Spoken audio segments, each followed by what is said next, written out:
আসসালামু আলাইকুম, আমি তানভীর মেহেদী। স্যার, আমার একটা প্রশ্ন রয়েছে। কোরআনে এসেছে আল্লাহর আরশ 8 জন ফেরেশতা ধরে আছে। কিভাবে ধরে আছে এটা একটু ব্যাখ্যা দেবেন। আল্লাহর আরশ 8 জন ধরে আছে, এটা দরকার কি? ঠিক না?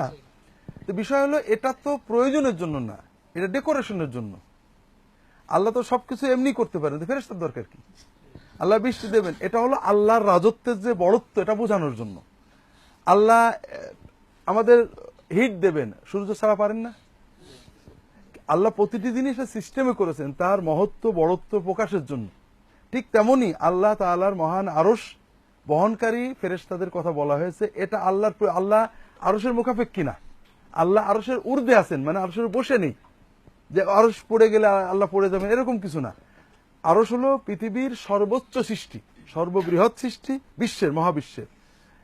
এটার জন্য ডেকোরেশন, এটার জন্য এর মর্যাদা প্রকাশের জন্য ফেরেশতারা একে ধারণ করে আছেন। সেই ফেরেশতার প্রকৃতি আকৃতি আমরা কিছু জানি না, তবে এটা আরশ যেমন আল্লাহ আরশের মুখাপেক্ষী নন, আরশ বহনকারীদের মুখাপেক্ষী নন। কথাই বুঝতে পারছো? আল্লাহ আরশের বসে নেই, আল্লাহ আরশের ঊর্ধ্বে আসেন। আরশ হলো পৃথিবীর সৃষ্টি জগতের শেষ।